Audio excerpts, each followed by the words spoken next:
Salut tout le monde et bienvenue pour Occitanie Comics pour une nouvelle Battle. On va la faire en même temps cette fois. C'est pas mal. Alors du coup, vous connaissez tous les règles de la battle, donc je propose qu'on fasse directement le tirage au sort. Oui, on Allez. s'en fout, vas-y. Je sais plus ce que j'avais vu la dernière fois. White Cheese. Ça va être bien, j'ai des plus grands souvenirs, ça va être bien. Ça a fait tomber un. Blackest Night. Ah, c'est bien ça. Là c'est fini là. Ça tombe bien, j'ai fait une vidéo dernièrement d'ailleurs que vous pouvez retrouver sur Occitanie Comics. Paru au moins. Ouais, elle est parue la vidéo. D'accord. Ok, ben révision.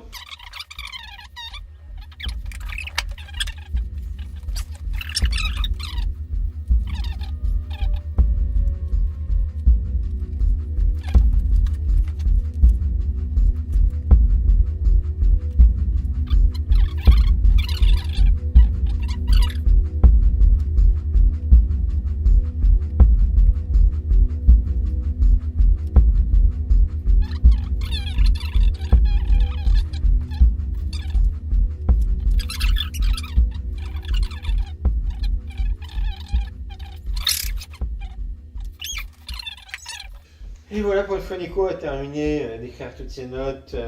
C'est-à-dire 5 que minutes avant. j'ai pas grand chose à écrire, il est très complexe le scénario. Donc voilà. Lançage de dés. Lançage de dés, ça se dit en français vraiment? Je sais pas. On dirait Moi je lui ai dit. D'accord, allez. 3, Non, de la moyenne. 6, d'accord. Nico, Très bien. tu commences. Alors, White Cheese.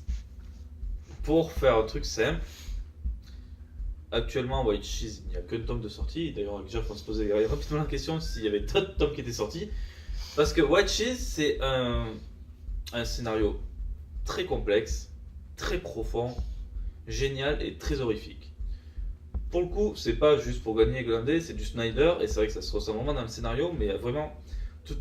Généralement, quand toi tu me dis C'est pour ça- c'est- tu balances le nom d'artiste, ça veut dire que t'as pas d'argument derrière.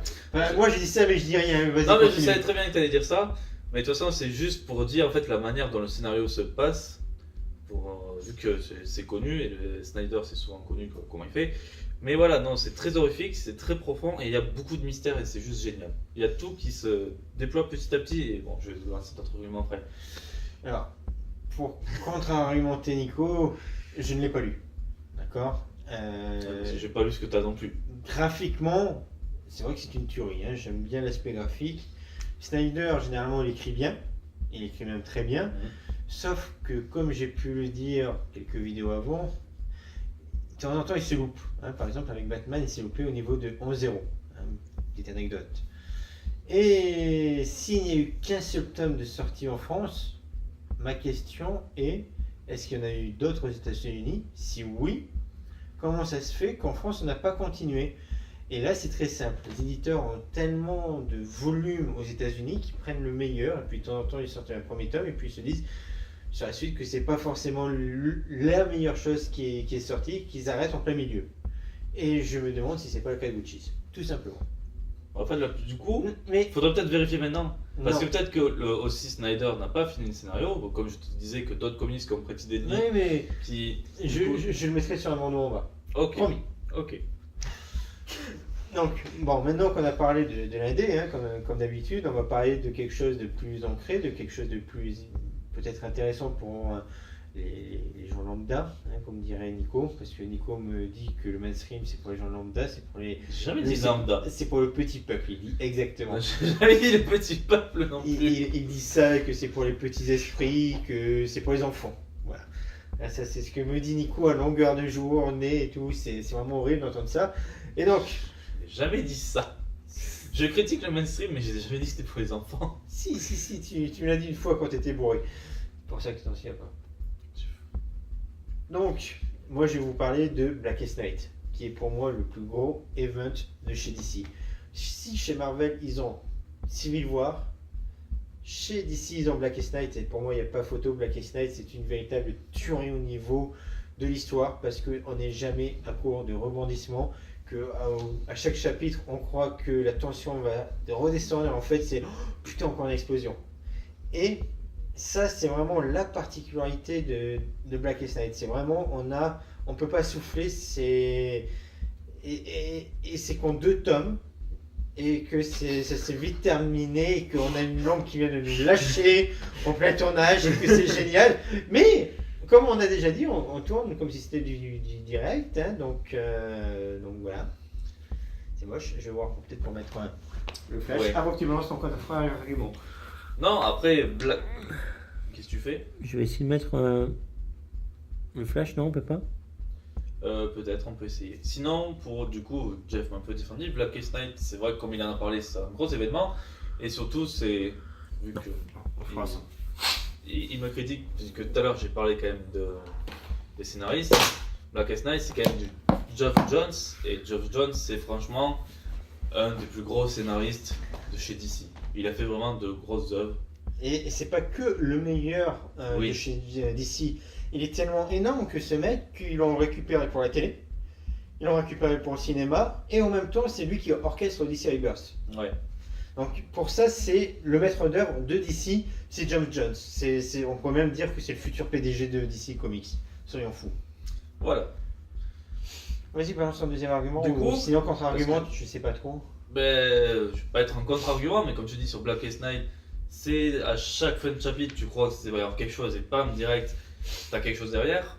White Cheese, c'est la même chose, après là il n'y a qu'un tome, mais c'est sur la tension. Petit à petit, on découvre tout ce qui se passe. Au départ, c'est juste une famille, la famille de Rooks, non, Rooks qui s'appelle, il me semble, avec donc la petite qui s'appelle Sailor, et en fait ils ont déménagé parce que la petite avait beaucoup d'harcèlement et compagnie, et ils voulaient découvrir la paix. Et en fait, on se découvre que là où ils vivent actuellement, la tension monte petit à petit parce qu'il y a des choses étranges. Ils entendent des voix dans la forêt. Et il y a même un moment pour dire ils ont des créatures dans la forêt. Et même, il y a beaucoup de mystères et de magie, ou même des fois des gens deviennent amnésiques et tout. Il y a beaucoup de mystères. Et en fait, un peu comme Jeff me l'a fait remarquer tout à l'heure quand on regarde, il y a des petits filtres par-dessus avec des taches. Et en fait, plus on va dans le bizarre et l'étrange, et plus on remarque ces sortes de taches sur les pages, alors qu'au départ, elles apparaissent pratiquement pas. Et c'est tout l'effet graphique qu'on trouve dans le comics. Alors, j'ai juste feuilleté le comics rapidement, hein, encore une fois.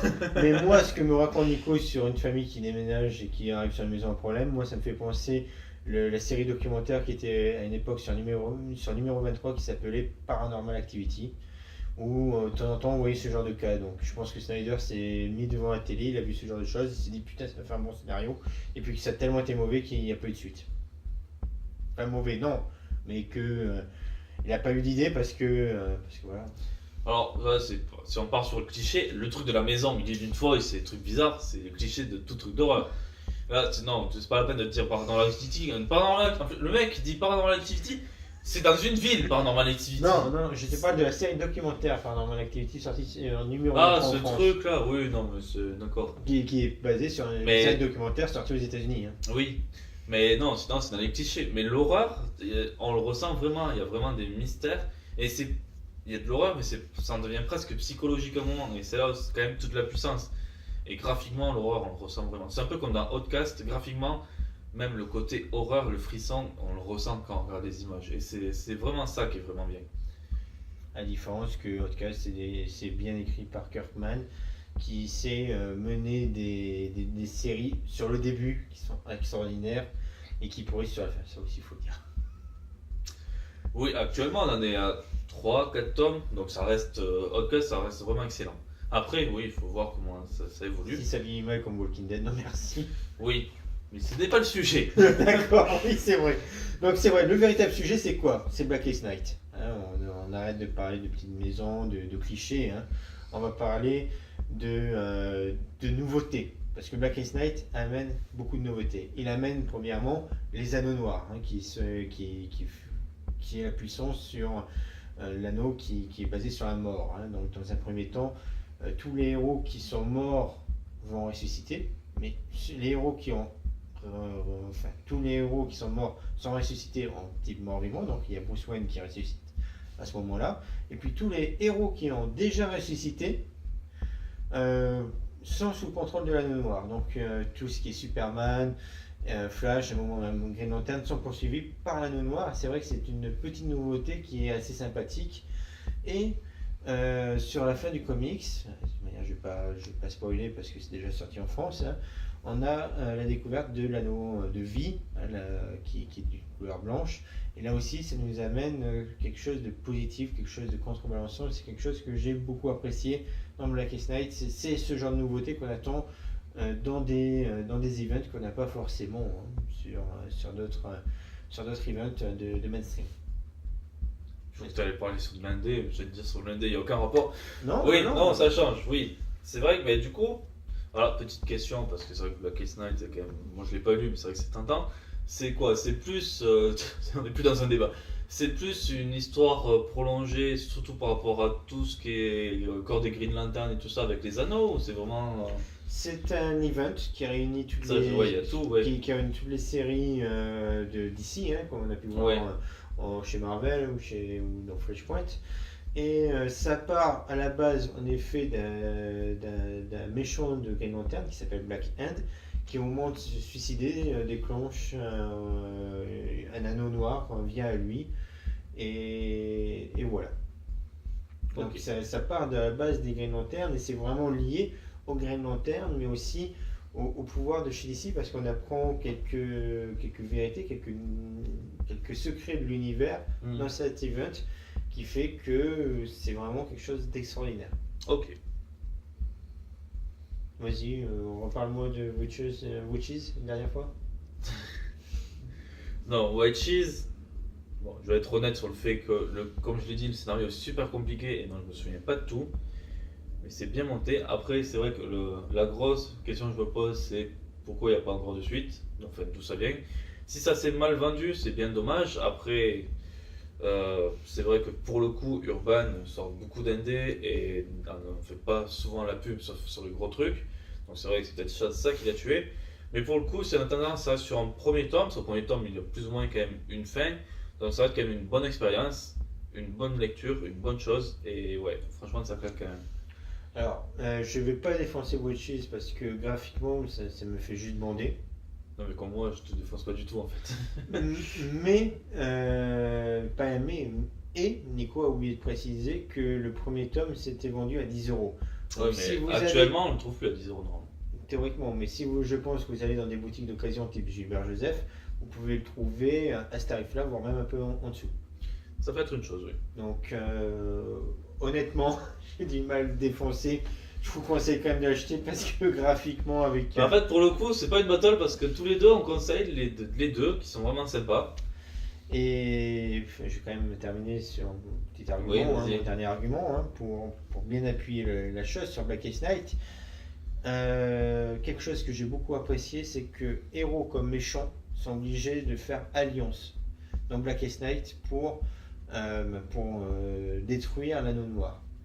Et en plus de faire alliance, les grands leaders des lanternes, hein, donc il y a les gardiens de chez OA, on a les Blue Lanternes, on a les Indigo, on a les Red Lanternes, on a les Saphirs, qui distribuent plein d'anneaux au niveau des héros qu'on a pu voir. Donc on va voir un Flash qui va avoir l'anneau bleu, on va avoir Wonder Woman qui va avoir un anneau des Starfire, on va voir tout ça, et c'est vrai que au fond, quand un anneau choisit son porteur, c'est qu'on connaît vraiment Le fond des le personnages. fond des personnages. Et du coup, ça permet peut-être au moins d'avoir un aperçu qui n'est jamais vraiment décrit dans les comics C'est ça. sur Le fond des sur les personnages. bandes. Ça, c'est bien. Par exemple, Lex Luthor, j'aurais plutôt cru qu'il serait possédé par les Red Lanternes au début, hein, la rage Ça, contre ouais. Superman et compagnie. En fait, il a ou un anneau jaune, hein, la peur. Hein. En fait, non, il a un anneau orange qui est l'avarice. Oui. Certes, il a la rage, mais en y réfléchissant bien, oui, il est surtout jaloux du pouvoir de Superman. Et c'est vrai que ça fait le charme de Blackest Night, c'est tout ça. Après, il y en a tellement de choses à dire sur Blackest Night que je peux pas. Il y a une vidéo qui est déjà sortie aussi. Il y a Jeff une la vidéo- mettra en Ouais, bas. il y a une vidéo qui est déjà sortie en plus, comme a dit Nico, donc je vais pas revenir en large, en fond, en travers. De toute manière, je pense qu'on est tous les deux d'accord pour une fois. Oui. C'est très rare. On n'arrive pas à se mettre sur la gueule, peut-être parce que c'est soit la fatigue, soit parce que les deux sont très bons. Ouais, c'est vrai. Je pense que c'est un peu ça. Sur ce, j'espère que ça vous a plu. Pour le coup, presque tellement, on va pas se défoncer. Blackest Night, c'est que 2 tomes, et moi, White Cheese, actuellement, c'est 1 tome. Dans les 2 cas, c'est quand même des bonnes occasions pour lire. 50 € pour Blackest Night là, en moyenne et 10 euros, 10-15 entre 10-15 € pour un Witches. Donc voilà, donc c'est fini. J'espère que ça vous a plu. Du coup, on se dira à la prochaine. N'hésitez pas de commenter, hein, d'alimenter le débat. Nous, on adore toujours ça. N'hésitez pas à nous suivre sur YouTube, à nous suivre sur Twitter, Sur Facebook. sur Facebook, hein, sous Occitanie Comics, ou même sur le blog d'origine lecteur de comics. Voilà. À savoir que nous sommes très actifs sur Twitter.